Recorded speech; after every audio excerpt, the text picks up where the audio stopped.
Il est tout juste 13h sur Aloula et c'est le journal à la une de l'actualité.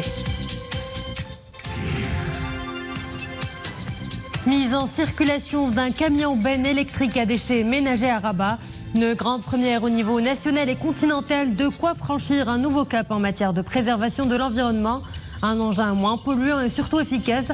Notre équipe a assisté à cette expérience. Nous braquerons les projecteurs sur l'addiction aux écrans, un phénomène qui caractérise les sociétés modernes. Mais quels sont les risques réels de cette nouvelle addiction digitale? L'avis d'un médecin à suivre dans ce journal.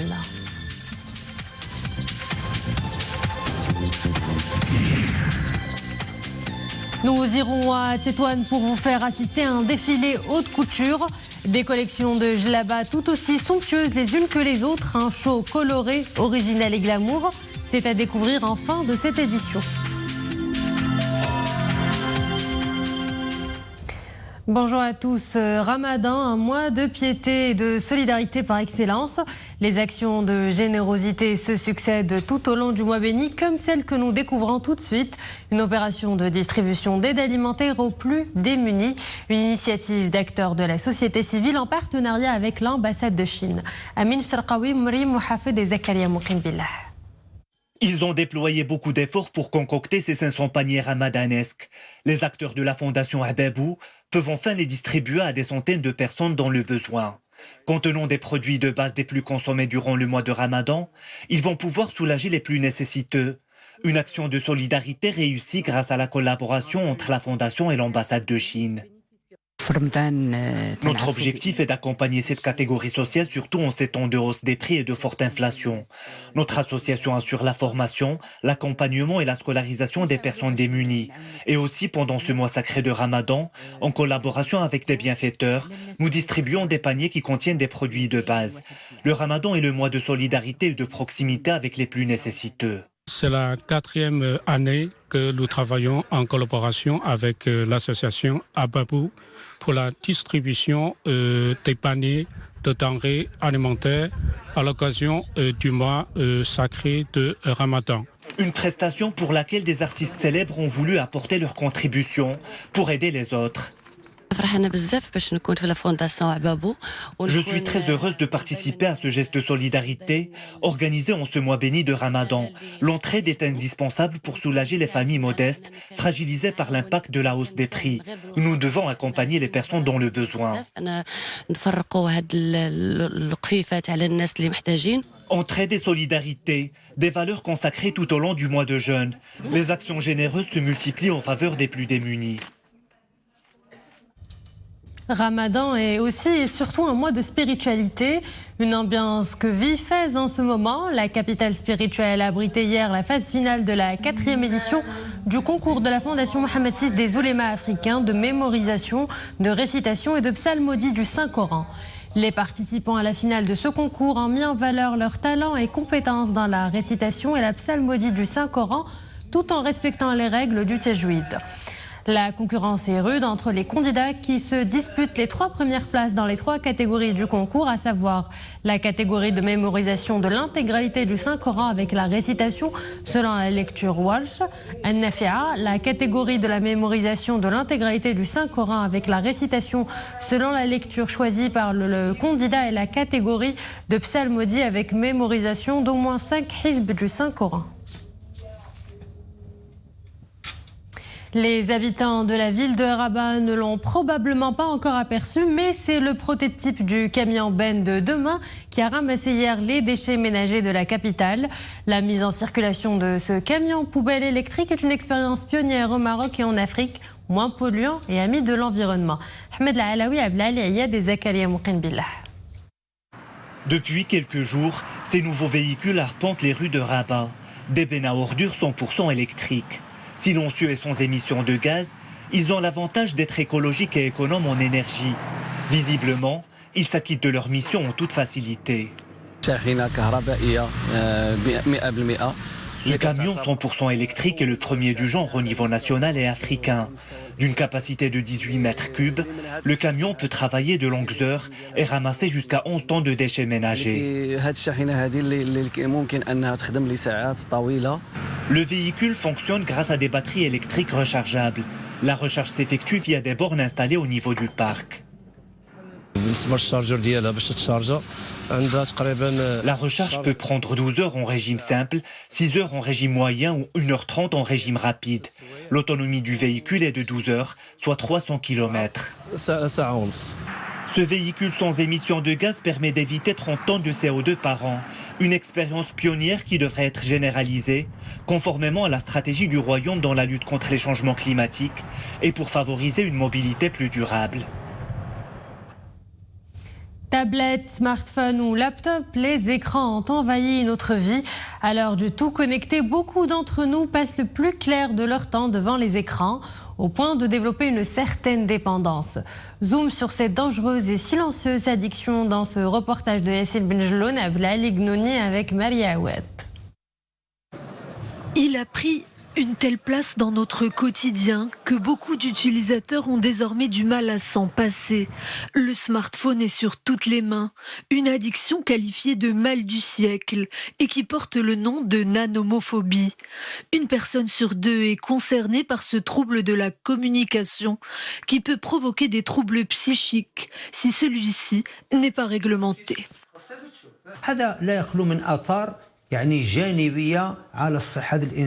L'addiction numérique est un phénomène sociétal universel. Tous les jeunes ou presque sont aujourd'hui dépendants de leur téléphone portable, si bien qu'ils n'arrivent plus à s'en passer. C'est un problème majeur car cela peut provoquer des troubles du comportement et des problèmes psychiques. S'il y a bien un élément qui rend accro les utilisateurs, ce sont les notifications. Ces petits bips incessants peuvent causer de l'impatience, de la frustration et de l'impulsivité. Selon un récent sondage, les jeunes consulteraient leur appareil en moyenne toutes les 7 minutes. Les jeunes ados et les enfants sont vraiment accros aux écrans. Cette dépendance est complètement incontrôlable. Même les parents n'arrivent plus à contenir ces débordements. Les enfants ne veulent plus sortir dehors ou faire des activités en extérieur. J'essaie de limiter mes interactions sur le téléphone, mais je dois avouer que cela est très compliqué. Je suis complètement accro à mes notifications et je n'arrive pas à contrôler cela. J'aimerais bien essayer de gagner du temps, mais je n'y arrive pas. L'urgence est donc là. Il est primordial de se détacher un peu de cette technologie pour permettre à l'esprit de se réapproprier son environnement. Surtout lorsque l'on sait que 44% des utilisateurs avouent dormir avec leur téléphone portable à côté du lit. Dans notre page économie, les principaux points des indicateurs mensuels des échanges extérieurs pour le mois de février. Le flux des investissements directs étrangers s'est élevé à près de 3,37 milliards de dirhams en hausse de 53,6%. Le déficit commercial s'est établi à plus de 44 milliards de dirhams en hausse de 17,8% par rapport à février 2022. Les importations ont augmenté de 11,6% et les exportations ont progressé de 7,9%. Les transferts de fonds effectués par les Marocains résidant à l'étranger se sont établis à plus de 17 milliards de dirhams. Enfin, les ventes du secteur automobile ont atteint plus de 21 milliards de dirhams. Page sport, pour cela, direction les Émirats Arabes Unis et cette belle consécration de la Fédération royale marocaine de football et du sélectionneur national Walid Regragui, sacrés respectivement meilleure fédération arabe et meilleur coach arabe de l'année par la chaîne de TV Sky News lors d'une cérémonie organisée à Abu Dhabi. En recevant le trophée, Walid Regragui a tenu à remercier toute son équipe, soulignant au passage que le 11 national est en mesure de remporter la prochaine Coupe du Monde. Ramadan Karim for all Muslims. Thank you so much for Emirate people. On met le cap sur une des plus belles destinations du pays, Essaouira, qui accueille depuis hier la première édition du tournoi Wave Classic Moulay. Ça se passe à Moulay Bouzerqtoun au programme. Une semaine de compétition et 26 riders à l'assaut des vagues de l'Atlantique. On en saura plus avec un des organisateurs de l'événement, Bruno Herbani. Il est au micro de Abdelghani Tahraoui. Là, cette année, on a 26 riders inscrits. La moitié sont des jeunes qui habitent ici à Moulé ou à Essaouira. Et l'autre moitié sont des étrangers qui viennent un peu d'Espagne, un peu de France, un peu d'Allemagne, un peu d'Angleterre. Des habitués de Moulé, en fait, qui ont l'habitude de venir ici toute l'année et qui viennent pour participer un petit peu à la compétition. Alors la spécificité du spot de Moulé, c'est que on dit spot, c'est un endroit en fait, c'est la terminologie qu'on utilise pour parler d'un endroit. Le spot de Moulé, c'est un endroit où il y a au moins 6 mois de l'année, des très belles vagues et un vent très fort. Et c'est une spécificité au Maroc, c'est quasiment le seul spot comme ça au Maroc, mais c'est même une spécificité dans le monde, puisque Moulé a été classé parmi les 20 meilleurs spots mondiaux. Les couleurs du ciel à présent et cette alerte météo de vigilance orange. De fortes rafales de vent de 75 à 90 km/h intéresseront demain les Choukait Baha, Tiznit, Tata, Agadir, Daoutanen, Guelmim, Sidi, Fni et Tarfaya. La même situation météorologique concerne mercredi et jeudi les provinces du Nord, Tanger, Assela, Fahsanjra, Tétouane, Mdiaqef Nedq avec une intensité allant jusqu'à 100 km/h. Ça sera aussi le cas dans d'autres provinces comme Gersif, El Hajib, Boulmen, Khnefra, Sfrou, Fès et Tinghir. Amoureux de haute couture, avant de nous quitter, nous vous invitons aux premières loges d'un défilé de Djellaba, une collection aussi belle que raffinée signée Fatema Saber, une styliste et couturière de Tétouane. Le tour d'horizon de son défilé est signé Fna Shakira Alaoui, Abdelila Gnouni et Maria Oued. Cette année, les coupes sont droites, épurées. La sobriété est le maître mot de cette saison. De quoi sublimer toutes les silhouettes des femmes, qui plus est en cette période de Ramadan où la mode Beldi est très appréciée par les clientes. Je suis très heureuse d'être ici pour assister à ce défilé de Djellaba. C'est un petit moment privilégié entre femmes où l'on découvre les nouvelles tendances du moment. Et quoi de mieux que de faire honneur à ce vêtement le portant à l'occasion de ce mois sacré. Je suis vraiment très heureuse d'assister au défilé de Fatema Saber, qui plus est durant ce mois de Ramadan, où l'on a coutume de porter souvent les djellaba et les jabador. Plus qu'une passion, c'est une vocation qui habite Fatema Saber, qui, depuis plus de 30 ans, habille les femmes marocaines. Des djellaba chic et épurés pour des femmes élégantes et raffinées.